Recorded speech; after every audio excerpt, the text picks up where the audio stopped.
ओम शांति। आज 23 फरवरी 2023। आज की ईश्वरी वाणी की मुख्य भक्तियाँ है। मीठे बच्चे, तुम्हारा फर्ज है एक दो को बाप और वर्षे की याद दिलाकर सावधान करना। इसमें ही सबका कल्याण समाया हुआ है। प्रश्न है, तुम बच्चे किस एक गुह्य राज को समझते हो जो कोई साइंसदान भी नहीं समझ सकते? उत्तर है, तुम समझते हो कि आत्मा अति सूक्ष्म स्टार है, उसमें ही सब संस्कार भरे हुए हैं। वही शरीर द्वारा अपना अपना पाठ बजा रही है। शरीर जड़ है, आत्मा चैतन्य है। ऐसे ही फिर परमात्मा भी स्टार है, उसमें सारी नॉलेज है। वह मनुष्य सृष्टि का बीज रूप है, सत्य है, चैतन्य है। वह कोई हजारों सूर्य से तेजोमय नहीं है। ये गुह्य राज तुम बच्चे समझते हो। साइंसदान इन बातों को नहीं समझ सकते। तुम्हें सबको आत्मा और परमात्मा की पहचान पहले पहले देनी है। गीत है, माता ओ माता तू सबकी भाग्य विधाता। ओम शांति। बाप बच्चों प्रति कहें कि बच्चे सुदर्शन चक्रधारी भव। ये बाप ने बच्चों को सावधानी दी। बच्चों को भी एक दो को सावधानी देनी है।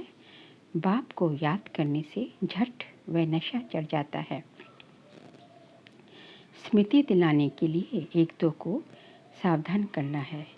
जैसे आपस में मिलते हैं तो नमस्ते आदि करते हैं, परंतु उनसे कोई कल्याण नहीं होता है। कल्याण तब होगा जब तुम बच्चे एक दो को सावधानी देंगे। सुदर्शन चक्रधारी अक्षर में सब कुछ आ जाता है। बाबा का परिचय, मर्तबे का परिचय, चक्र का भी परिचय आ गया तो एक दो को सावधानी देना पहला फर्ज है। याद कराने से खबरदार हो जाएंगे। घड़ी घड़ी एक दो को सावधान करना है। बाप और वर्षे को याद करते रहो। सुदर्शन चक्रधारी हो, अपने को अशरीरी समझ अशरीरी बाप को याद करते हो। याद अर्थात योग। योग से ही तुम्हारी निरोगी काया बनती है। ये अभी का पुरुषार्थ है। अंत में जब एकदम कर्मातीत अवस्था हो जाएगी तब निरोगी बनेंगे। अभी तो पुरुषार्थी हैं। अभी बाप बैठ बच्चों को समझाते हैं, क्योंकि जानते हैं सभी बेसमझ हैं। जब देवताओं आदि की पूजा करते हैं तो उनके ऑक्यूपेशन का कोई को पता नहीं, तो तुमको समझाना है। हम सब की बायोग्राफी बता सकते हैं। पहले तो मुख्य परमपिता परमात्मा को जानना है। उसमें भी बहुत मनुष्य मूझते हैं, कहते हैं परमात्मा का कोई नाम रूप नहीं है। तो पहली मुख्य बात है आत्मा परमात्मा का भेद और ज्ञान बताना।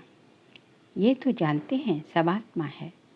पुण्य आत्मा पाप आत्मा कहा जाता है, पाप परमात्मा नहीं कहेंगे। पतित दुनिया है ना, परमात्मा तो पतित नहीं होता। इसलिए मनुष्य को पहले पहले आत्मा को जानना है, क्योंकि आत्मा का ज्ञान कोई भी मनुष्य में नहीं है। आत्मा ही सुनती है, आत्माएं खाती पीती सब कुछ करती हैं इन ऑर्गन्स द्वारा। आत्मा का रूप क्या है? कहते हैं चमकता है ब्रिकेटी के बीच में अजब सितारा। तो आत्मा का रूप समझाना पड़े ना। आत्मा का रूप कोई इतना बड़ा तो है नहीं। आत्मा अति सूक्ष्म है। आत्मा का रूप है जीरो या बिंदी कहते हैं। अब इस पर भी विचार करना चाहिए कि आत्मा कितनी सूक्ष्म है। मनुष्य पूछते हैं आत्मा शरीर से कैसे निकलती है, कहाँ से निकलती है? कोई कहते खोपड़ी से निकलती है, कोई कहती आंखों से निकलती, क्योंकि दरवाजे तो बहुत है ना। परंतु आत्मा है क्या चीज़, ये जानना बड़ा वंडरफुल है। तो पूछते हैं आत्मा निकलती कैसे है? ये नहीं कहते आत्मा आती कैसे है, परंतु पहले तो मालूम होना चाहिए कि आत्मा क्या चीज़ है। कितनी छोटी सी आत्मा में 84 जन्मों का पाठ भरा हुआ है। ये बातें मोस्ट वंडरफुल हैं। आत्मा है तो बरोबर स्टार माफिक, उसको बड़ा नहीं कहेंगे। एरोप्लेन ऊपर जाने से बहुत छोटा दिखाई पड़ता है, परंतु आत्मा बड़ी नहीं होती। उनका तो एक ही रूप है। तो पहले पहले आत्मा को जानना चाहिए। मैं आत्मा कैसे इस शरीर में प्रवेश करती हूँ। भलकोई को साक्षात्कार होता है। जैसे स्टार है, उस छोटी सी आत्मा में सब नॉलेज भरी हुई है। आत्मा है एक ही, ये बड़ा वंडर है।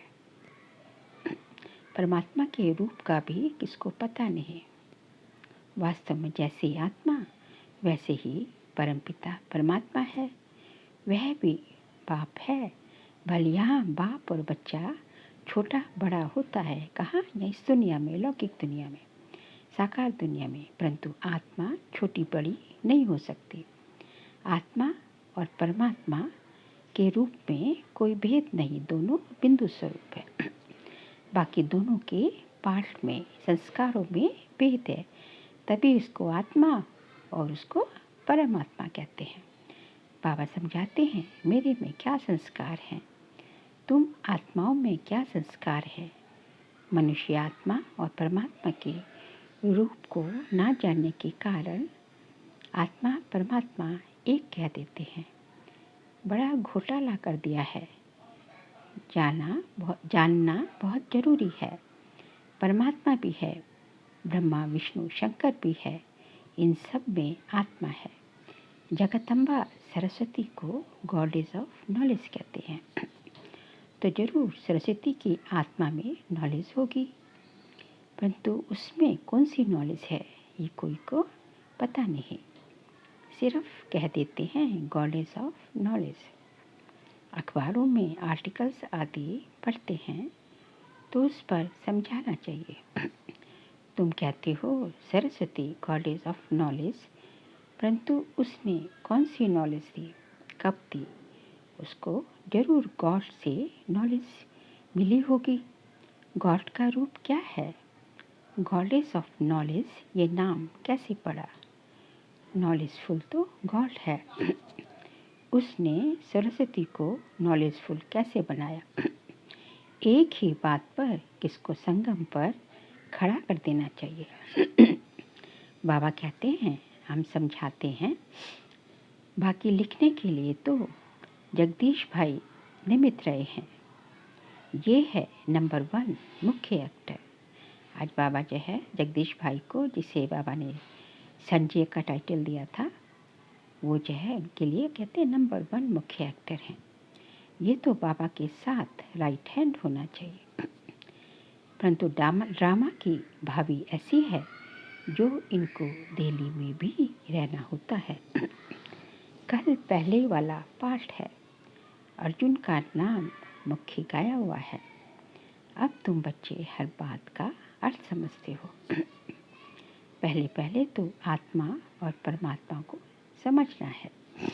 बाबा ने बच्चों को समझाया है, आत्मा स्टार है, उसमें सारी नॉलेज कैसे भरी हुई है, ये कोई साइंसदान भी समझ नहीं सकते। जिन्होंने साइंस की इन्वेंशन करी है, कह रहे हैं वो भी नहीं समझ सकते। आत्मा में ही सब संस्कार रहते हैं। अब आत्मा तो स्टार है, अच्छा परमात्मा का रूप क्या है, वह भी परमात्मा ही है, फर्क नहीं है। ये जो महिमा गाते हैं वह हजारों सूर्यों से तीखा है, ऐसा नहीं है। बाबा कहते हैं सिर्फ तुम्हारी आत्मा में नॉलेज नहीं है, और बाबा की आत्मा में बाबा परमात्मा है, नॉलेजफुल है। बस यही फ़र्क है। माया ने तुम्हारी आत्मा को पतित बना दिया। बाकी कोई दीवा नहीं है बुझा हुआ, सिर्फ आत्मा से नॉलेज निकल गई, इसलिए सिंबॉलिक फॉर्म में कहते हैं कि दिए की ज्योति बुझ गई। बाप और रचना की। सो अब तुमको नॉलेज मिल रही है। बाबा में नॉलेज है, वह भी आत्मा है, कोई बड़ी नहीं है, उनको भी नॉलेजफुल, सरस्वती को भी नॉलेजफुल कहा जाता है। अब उनको नॉलेज कब मिली, सरस्वती किसकी बच्ची है, ये कोई जानते नहीं, तो दिल में आनी चाहिए, उनको कैसे समझाए।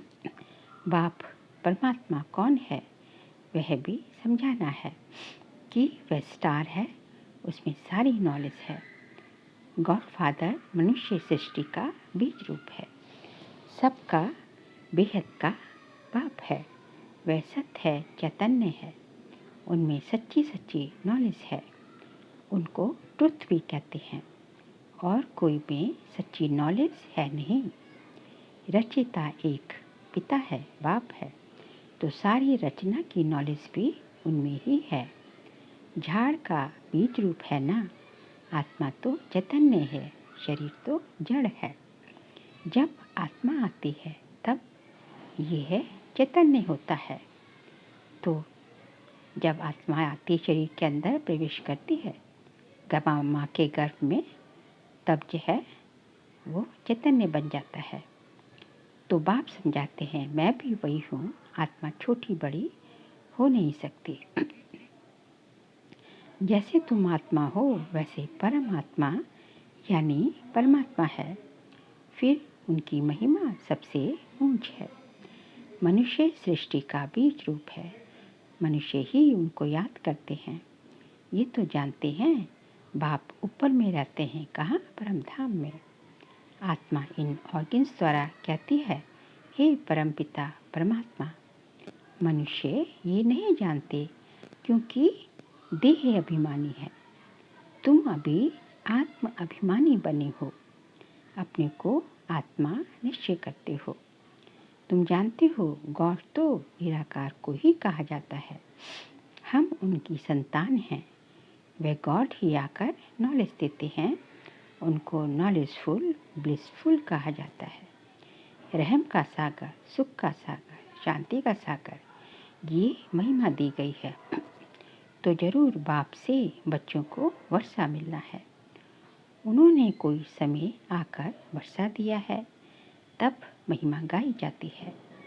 देवताओं की महिमा अलग है, बाबा की महिमा अलग है। देवताएं हैं सब गुण संपन्न, 16 कला संपन्न, और परमात्मा है ज्ञान का सागर, शांति का सागर, आनंद का सागर, प्रेम का सागर। सब आत्माओं का वह बाप है। क्रिएटर होने के कारण उनको बीज रूप कहा जाता है, सृष्टि का बीज रूप है। पहले पहले बाप का परिचय देना है। शास्त्रों में दिखाते हैं अंगुष्ठे मिसल है, हम कहते हैं वह ज्योति बिंदु है।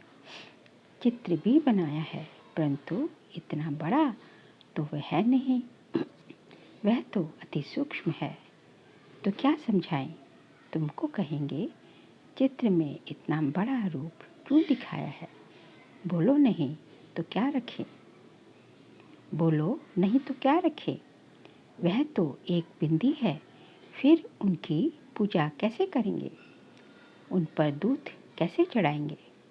पूजा के लिए ये थोड़ा बड़ा रूप बनाया है। बाकी समझते हैं कि वह है परमपिता परमात्मा, परमधाम में रहने वाले। वह परमधाम है हमारा स्वीट होम, निराकारी दुनिया, मूल वतन, सूक्ष्म वतन, फिर ये स्थूल वतन। बाप निराकारी दुनिया में रहते हैं, आत्मा कहती है हम निर्वाण धाम में जाएं, जहाँ ये ऑर्गन्स ना हो। आत्मा ही जाकर शरीर धारण करती है। अब ये कैसे समझाएं कि आत्मा कहाँ से जाती है। वह तो जानते हैं, ये तो जानते हैं पिंड में आत्मा प्रवेश होने से चैतन्य बन जाता है। पिंड में मतलब माँ के गर्भ में जो है चीज कितनी सूक्ष्म है, उसी में सारे संस्कार भरे हुए हैं। फिर एक एक जन्म के संस्कार प्रकट होते जाएंगे। तो बाबा समझाते हैं हर एक बात को अच्छी रीति समझना है। सरस्वती की बात पर भी समझा सकते हैं। वह किसकी बच्ची है? इस समय तुमको तो गॉडेस कह न सके। सरस्वती है ब्रह्मा की बेटी, तो जरूर वह भी गॉड ऑफ नॉलेज ठहरा। ब्रह्मा के मुख कमल से दिखाते हैं ज्ञान दिया, तो ब्रह्मा का भी नाम है ना। इस समय तुम हो ब्राह्मण। पलात्मा प्योर होती जाती है, परंतु शरीर तो प्योर हो नहीं सकता। ये तमोप्रधान शरीर है, क्योंकि सारी प्रकृति तत्व ही तमोप्रधान है। तो बाबा समझाते हैं, बच्चे एक दो को सावधान कर उन्नति को पाना है। बाबा बाप और वर्षे को याद करते हो, सुदर्शन चक्र को याद करते हो। बाबा कहते हैं, एक भी ऐसे सावधानी नहीं देते होंगे। बाप को याद करते करते नींद को जीतने वाले बनना है। इसमें तो बहुत कमाई है। कमाई में कभी थकावट नहीं होती, परंतु स्थूल काम भी करने पड़ते हैं, इसलिए थकावट भी होती है। बाबा समझाते हैं, रात को भी जागकर बाबा से बातें करते ज्ञान सागर में डुबकी लगानी होती है। जैसे एक जानवर होता है, पानी में डुबकी लगाता है, तो ऐसे डुबकी मारने से, विचार सागर मंथन करने से देखते हैं कि बहुत पॉइंट्स आती है, कहाँ कहाँ से निकल जाती है। इसको कहा जाता है रात को जागकर ज्ञान का विचार सागर मंथन करना। मनुष्य बिल्कुल ही नहीं जानते, उनको समझाना है। बाप ज्ञान का सागर है, उनसे वर्षा मिलना है। जो आदि सनातन देवी देवता धर्म वाले सतयुग में थे, उनको जरूर वर्षा मिला होगा ना। अब सारी राजधानी को वर्षा कैसे मिला? कलयुग से सतयुग होने में देरी तो नहीं लगती। रात पूरी हो दिन होता है। कहाँ आयरन इज इट वर्ल्ड दुख धाम कलयुग, कहाँ वे सुख धाम सतयुग। ब्रह्मा का दिन और ब्रह्मा की रात, सतयुग देता ब्रह्मा का दिन और द्वापर कलयुग ब्रह्मा की रात। कितना फर्क है। अभी गॉडफादर से तुमको नॉलेज मिल रही है। सरस्वती क्या करती थी, किसको पता नहीं। बस गॉडेस ऑफ नॉलेज सरस्वती का चित्र मिला और खुश हो गए। तो उन्हों को सावधान करना पड़ता है, परमात्मा का परिचय देना पड़े। फिर ब्रह्मा विष्णु शंकर का भी परिचय देना है। बाबा ने आकर ये नॉलेज दे नर से नारायण बनाया है। बड़ी युक्ति से हर एक का ऑक्यूपेशन बताना है। सरस्वती भी ब्रह्मा मुख वंशावली है, तो जरूर परमपिता परमात्मा आया, उसने ब्रह्मा द्वारा मुख वंशावली रची। पहले पहले नॉलेज किसको दी? कहते हैं कलश सरस्वती को दिया। बीच से ब्रह्मा को गुम कर दिया। ये किसको पता नहीं है कि ब्रह्मा तन में आकर माताओं को कलश दिया है, तो जरूर ब्रह्मा भी सुनते होंगे ना। ब्रह्मा के हाथ में शास्त्र भी दिखाते हैं। ब्रह्मा की मत मशहूर है, तो वह भी सभी वेदों शास्त्रों के सार की मत देता होगा। ब्रह्मा द्वारा शिव बाबा समझाते हैं, ब्रह्मा कहाँ से आया, ये रथ कहाँ से निकला, कोई नहीं जानते। बाबा ने अभी बताया है, जो तुम सबको समझा सकते हो।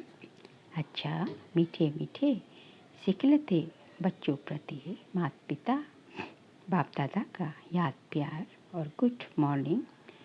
रूहानी बाप की रूहानी बच्चों को नमस्ते। हम रूहानी बच्चों की रूहानी बाप दादा को नमस्ते नमस्ते नमस्ते। सार के लिए पॉइंट्स हैं। रात को जागकर ज्ञान का विचार सागर मंथन करना है। ज्ञान सागर में डुबकी लगानी है। बाप को याद करते नींद को जीतने वाला बनना है। सुदर्शन चक्र फिराते रहना है। आपस में बाप और वर्षे की याद दिलाते एक दो को सावधान कर उन्नति को पाना है। आज का बाबा का वरदान है, स्वयं को संगम युगी समझ, व्यर्थ को समर्थ में परिवर्तन करने वाली समर्थात्मा भव। स्वयं को संगम युगी समझ, व्यर्थ को समर्थ में परिवर्तन करने वाली समर्थ आत्मा भव। ये संगम युग समर्थ युग है, तो सदा ये स्मृति रखो कि हम समर्थ युग के वासी, समर्थ बाप के बच्चे, समर्थ आत्माएं हैं। तो व्यर्थ समाप्त हो जाएगा। कलयुग है व्यर्थ। जब कलयुग का किनारा कर चुके संगम युगी बन गए तो व्यर्थ से किनारा हो ही गया। यदि सिर्फ समय की भी याद रहे तो समय के प्रमाण कर्म स्वतः चलेंगे। आधा कल्प व्यर्थ सोचा, व्यर्थ किया, लेकिन अब जैसा समय, जैसा बाप वैसे बच्चे। स्लोगन है, जो सदा ईश्वरीय विधान पर चलते हैं वही ब्रह्मा बाप समान मास्टर विधाता बनते हैं। जो सदा ईश्वरीय विधान पर चलते हैं वही ब्रह्मा बाप समान मास्टर विधाता बनते हैं। बाबा कहते हैं कि जो बच्चे परमात्मा की श्रीमत पर चलते हैं, ईश्वरीय विधान मतलब परमात्मा की श्रीमत, शिव बाबा की श्रीमत पर चलते हैं, वही जो है ब्रह्मा बाप समान जो है मास्टर विधाता। मास्टर विधाता क्योंकि ब्रह्मा बाप क्या है, शिव बाबा ने ब्रह्मा द्वारा जो है हम बच्चों को रचा है, तो ब्रह्म है मास्टर विधाता। तो वही जो है जो बाबा की श्रीमत पर चलेंगे वही जो है ब्रह्मा बाप समान मास्टर विधाता बनते जाएंगे। इस समय बाबा कहते हैं कि हमने जो है इस संगम युग पर तुम्हारी जो है अपनी जो है फॉर्चून बनाने की, अपना भाग्य बनाने की कलम जो है बाबा ने हमारे हाथों में दे रखी है। जितनी मर्जी जो है लंबी अपना जो है भाग्य बना लो।